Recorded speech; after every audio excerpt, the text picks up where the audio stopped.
update here on Monday. This is Cyber Monday, and we're going to bring in our guest today, John Lai, who's the CEO of Petvivo. We're going to talk to him about his company, and we're going to talk about what's going on in the markets as well. So without further ado, John, welcome back to the program. It's good to have you with us today. Good morning, Hunter. It's good to be back.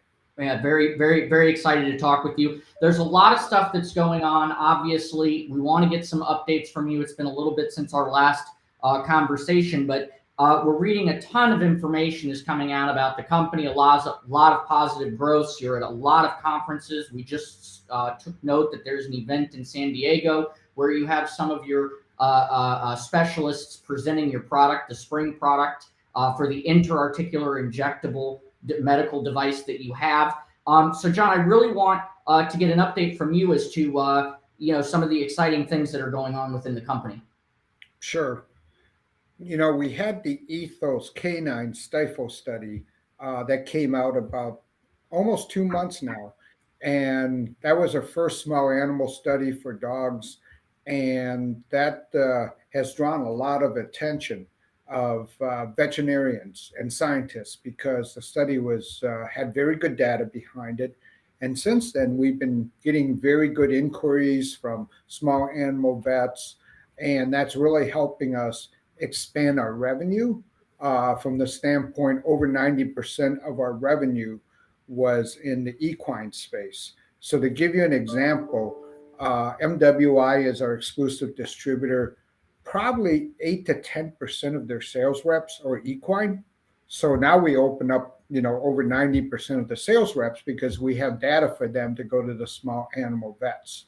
So there's 83 million dogs in the United States and about 60 million cats. So that was a very important study. And then 2 follow-along studies that will be out in the next week or 2. And these will be published white papers by the clinicians. One is a safety study for cats, and the other one is a safety study for dogs. So we're excited to have that data. And at the end of November, which is today pretty much, we have the American Association of Equine Practitioners conference in San Diego. And it's the largest equine show in the United States. And Petvivo got 2 presenters accepted by the conference to do presentations, and that's Dr. Joe Manning and Dr. Thomas Yarbrough on different aspects of intra-articular injections. And, they basically cover the whole gamut and how ours is different and unique from the standpoint of providing efficacy. And then right after that, in the end of the second week of January, is the VMX, the Medical Expo in Orlando. It's the biggest small animal show, and we usually do extremely well at that show. And usually we have a couple of prominent key speakers that bring up Spryng and their use of Spryng. So we expect that to be a really good driver now that we have clinical data supporting the efficacy of the product. And then in mid-February, or second week of February, we have the Western Veterinary Conference. It's the largest show on the West Coast out of Vegas. And once again, we anticipate having some keynote speakers talk about Spryng and their use of Spryng, because these people have contacted us and asked specific questions and said, I've been getting really good results. And they indicated they were going to put it into their slide deck talking about the industry and what's new within the industry. So we found that one of the biggest drivers of new veterinary doctors are podium presentations by our vets as well as outside vets that have been using our product and just wants to help expand the word. And we're getting that type of push from the veterinary community to help. And that's part of our marketing now that we have small animal data. We will be targeting those small animal vets as well as the consumers. John, I want to talk a little bit about the when you refer to the smaller companion animals, we're talking dogs and cats, obviously. The safety study, you have a white paper we were speaking a little bit about. I'd like you to go into a little bit of in-depth as to what we can be expecting, because I know we'll be posting a link to that study as it comes out, because I know a lot of the shareholders are interested, obviously, with the explosive growth that Petvivo has been having over this past year, especially with a lot of these studies that are coming out. So I'd like to see if you could speak to that white paper that's going to be coming out. Sure. So we contracted two outside independent groups that have a very strong reputation to do these studies. These studies are important to the vets because they took an oath, do no harm. So both of these studies will establish no harm is being done and very minimal or zero side effects. You never say zero because there's always a case that causes something. You get that with aspirin, okay? So we feel that also gives us further ammunition as some peer review publications indicated that spring should be a very good alternative for dogs that can't take NSAIDs. And given 83 million dogs, about 5% of those dogs can't take it. So spring provides a much better solution because of costs, two, because of minimal side effects or zero side effects versus the other products that are available to handle it. And instead of NSAIDs for the inflammation and pain, our product is a very good substitute. So that's a big market in itself. So we're targeting the messaging with those types of studies.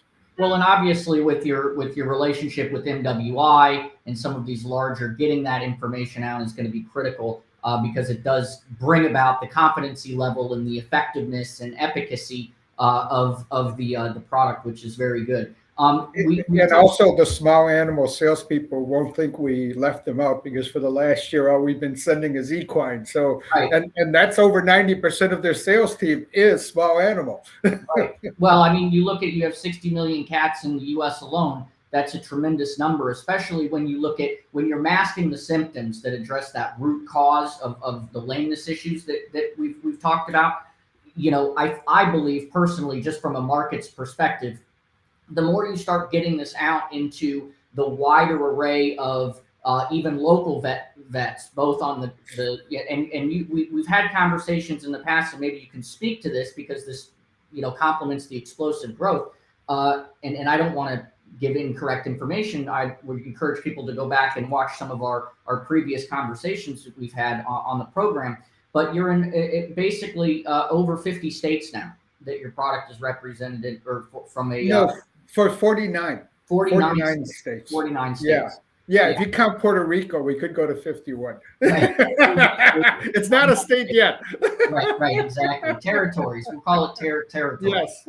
But I think that speaks to the fact that the message is getting out there, and the more of these podium events that are going on, it's going to aid in the overall development and growth of the company, especially getting this out there. I also wanted to make another note that microcap conference, there are a lot of investors that are going to be there that are specifically looking at the growth that Petvivo's been having. And John, I know we've talked a little bit, and I'd like to kind of segue into obviously the growth that you're experiencing from a revenues perspective, because we are going into the end of the year. Today is Cyber Monday. We're seeing a lot of activity in the market, and you've been a CEO of a publicly traded company. You come from the financial services industry. I would consider you to be definitely a person that understands how to interpret the markets. So I'd like to get your opinion as to what you believe is going on in the markets and what we can expect going into the end of 2024 or end of 2023, beginning of 2024. Sure.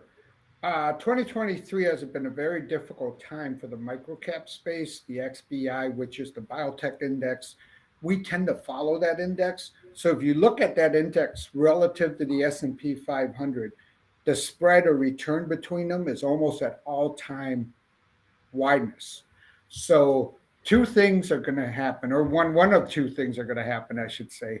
One is that the S&P will correct down and the XBI will go up, or they just come back to historical norms. Everything always falls back to a regression line. So I think 2024 could set up for that. Also, we have seen that near the end of the year, there's been tax loss selling in all these microcaps. So if you look at the XBI, you're seeing almost at 52-week lows or 52-week lows. Furthermore, I think you've seen companies that are very good at shorting. They're shorting these small microcaps because they know they're going into a phase where there's going to be tax loss harvesting by institutions as well as individuals. Now, what tends to happen is the institutions tend to sell in November, you Mm. know, and then the retail people come into October. Now, specifically for ours, I think we're very lucky is that we have very loyal shareholders that believe in the longer term vision. So I don't think we'll see the retail tax loss selling. We might have seen some of that come out in November for Petvivo, but also I believe we are subject to shorting too. There's been a big SEC push to go after the naked shorts, and the way the stock trades, it kind of indicates that you never have definitive proof. It's all an opinion, speculation on my part because there's no way you can prove that definitively. Right. But given the fact we have very loyal shareholders, and these shareholders have been in buying. But when you have a naked short, they have the ability to drive the stock price down. But it seems like it's leveling out here, and they may be stopping into December, getting the Santa Claus rally. Yeah, well, I mean, it is, and we're seeing some good volume this morning coming from PETV. You're at 70 cents, but you're up 8% right now, which is good. So you're seeing a little bit of a rally. I'm curious, John, to get your take on obviously what's going on in the market. There's been a lot of conversations around the AMC's of the world and the GameStops and all of these things with Citadel and some of these companies that are have been talking about it, and I feel that they're not being asked the right questions from a journalistic perspective, but also from a market perspective. I don't think they really understand the markets. The question to the SEC and some of these things are what is going to be being done to address what is happening in the marketplace, because from a micro cap perspective, and we look at the indexes, right? I mean, we do track the indexes. If I do back of the napkin math here, John, and I'll do this live for our audience here. But if we just look at your company in particular, the price point that you have going out for the spring product we had mentioned before is about $600 something, correct? The vets charge anywhere between 600 and 1,200 per the injection. Yeah. Okay, so if we look at just capturing, from a revenue perspective, and this is just back of the napkin math, right? And you're looking at, say, just easy math, $200, okay, per shot, okay, or injection, and you have 60 million cats. That doesn't count the equestrian market. That doesn't count the dogs. Just 60 million cats, and you do times 6 million, right? You're looking at $1.2 billion in potential revenues. And this is just back of the napkin math. What I don't understand is when you look at the fundamentals of a company, which is what I like to do, and we see that there's obvious growth trajectory, is the message to the shareholders stop looking at the stock and start looking to the growth of the company. Because a 70-cent stock at a company that's got a potential of capturing a very minute, small, ongoing market that gives you $1 billion plus in revenues, especially with all the partnership, would seem to me that this is actually hurting the American economy when we think about it. This short selling that's going on, it's hurting companies that are actually providing serious economic impact and growth across wide ranges. We just can't have the market propped up by Nvidia and Microsoft, right? This is my big question that I have for you. How is it going to be addressed, and do you think it's gonna happen relatively quickly? Or are the big boys still in charge, if that makes sense? Yeah. So, if you really look at the economy, the innovations, the job creations, it happens at small companies. 70% of all jobs created, the majority of the innovation, because big companies really have no incentive to innovate because they're in an oligopoly situation in most parts. So their biggest fear is the little guy coming around and creating a technology advancement that leapfrogs them. So it's not to their benefit to make it easier for the little guy. So, that's why we have the regulatory environment that we're in. Now, you mentioned how concentrated this rally has been because it's pretty much in the Magnificent Seven, or you can expand it out to nine in NVIDIA, Meta, and so on. Because if you go to equally weighted, the market's probably down. for the S&P 500, or on change. So we're caught up as a micro cap where we're vulnerable to this type of shorting. The SEC, I believe, is trying to make an effort, but it's very difficult. It's very difficult to prove illegal naked shorting. It's all an intuitive sense. I've seen enough of it, and I believe we are, but I'm not going to make this definitive statement. Yes, we're illegally being shorted, Right. but we're easy targets. Small caps are easy targets in this type of environment. Yeah, well, I mean, it's becoming more and more difficult because there's a lot. Well, and I will say there is a lot of conversations on the social media platforms talking about this because of some of this illegal activity, which is happening. I mean, we obviously know it's happening. Now, can we point fingers? We probably could. We're not going to, but we But Yep. for me, the fundamental thing that I look at the segment is called the American wallet. This is important. If I'm investing into a company, right, and I think this is an important note for the shareholders. If I just look at the overall almost omnipresence that you've created with Spring, where you're at all the conferences, you're getting the platform time, you're looking at the potential market share, you're looking at MWI. To me, the 3 to 5 year hold for a Petvivo shows a tremendous opportunity for growth, especially when you can get the revenues seriously up into the B's without really, a lot of heavy lifting, John. It's just market share, acquisition, in my opinion, right? I don't need all 60 million cats. I just need a small little sliver of it. And as the vets start, singing the same, carol, if you will, holiday, pun intended here, is Yep. that they become your salespeople. The feline owners or the dog owners become the advocates of the product because they're essentially extended family members. There are brands. There are, so to me, it's going to be very interesting to see how, the shareholders maybe double down on these companies because they're looking at the fundamentals. So that's really kind of what I'm going to be paying very close attention to when we're evaluating these various developments in the company. Yours is obviously, triggered for prime growth.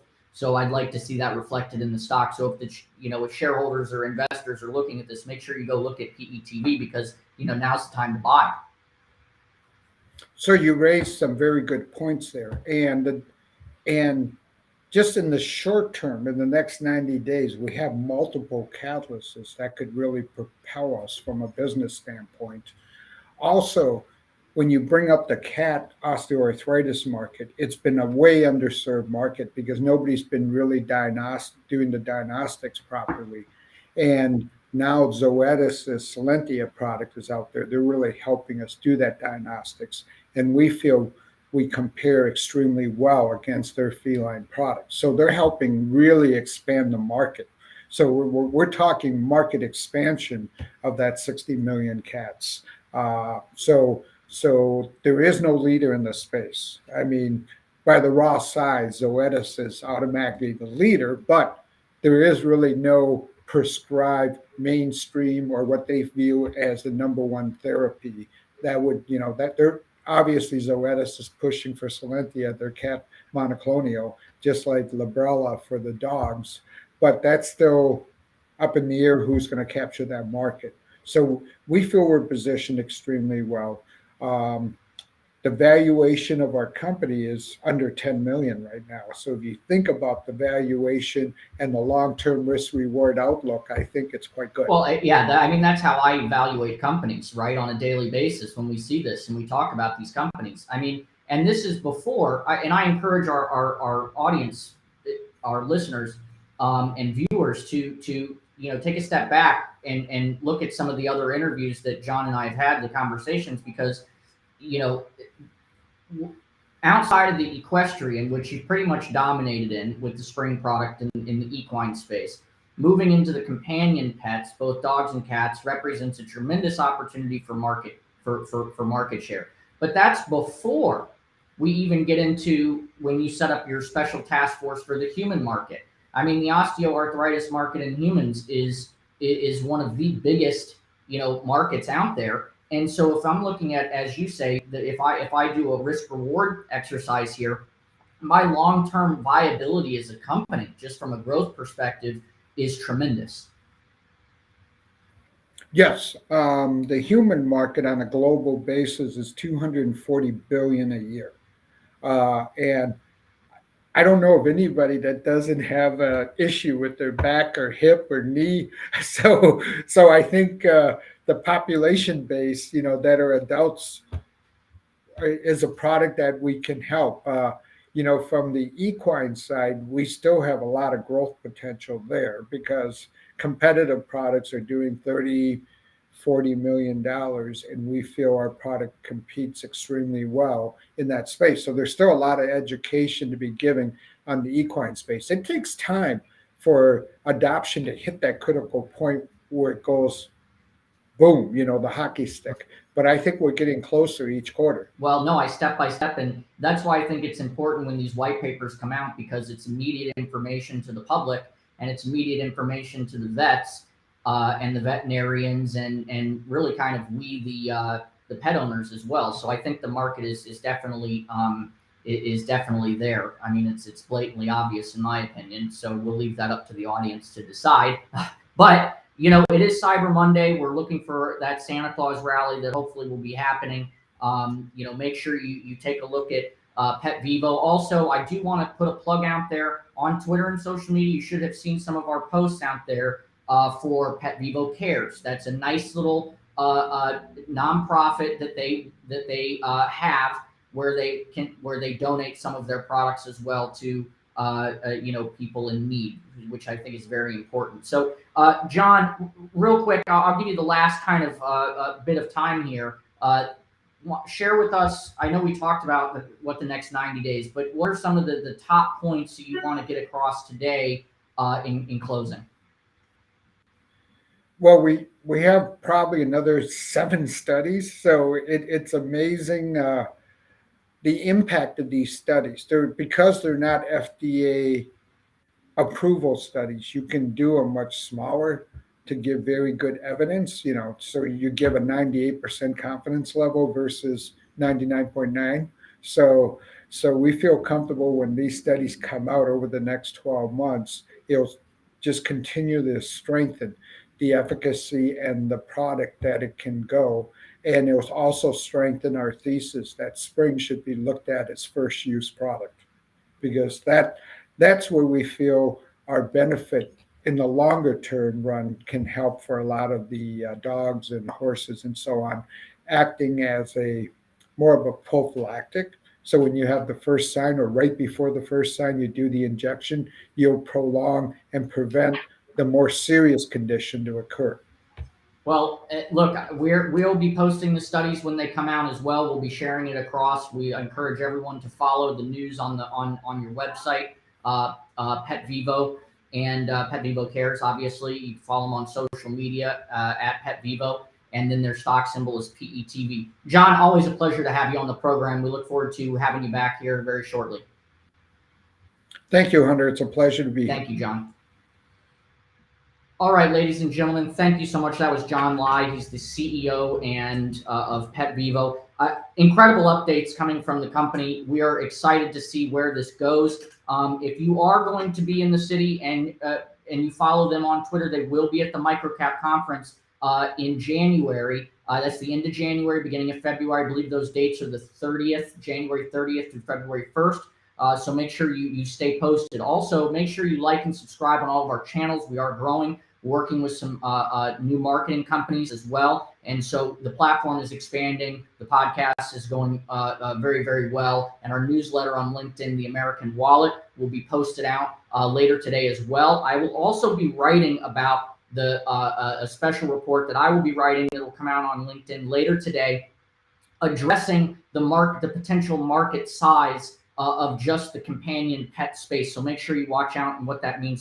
That'll come from the American Wallet. So make sure you subscribe to that newsletter on LinkedIn as well. Lots of great information from John. Always, it's great to have him get his idea on what's going on in the market. Listen, I am a big believer in this product. I think that there is tremendous growth opportunity, and you have to look at it from a business perspective to see the potential market growth that they can have. just from a business perspective. So I'll be writing a little bit about that as well. So make sure you like and subscribe. And it's always great to have you here on an episode of Markets Hunter and this special segment, The American Wallet. We look forward to having you back on our program very soon. Lameness issues, joint pain, and osteoarthritis can be difficult to treat and debilitating for an animal's health and well-being. Take control of lameness issues and joint pain. Introducing Spring with OsteoCushion technology. With just one injection, Spring with OsteoCushion technology targets the root cause of lameness issues, joint pain, and osteoarthritis, helping animals do what they do best.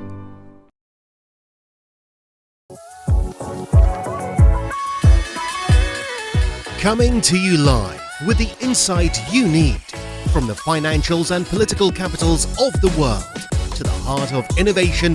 This is Opportunities to Consider with your host, author, speaker, and corporate strategist, Hunter Gaylor.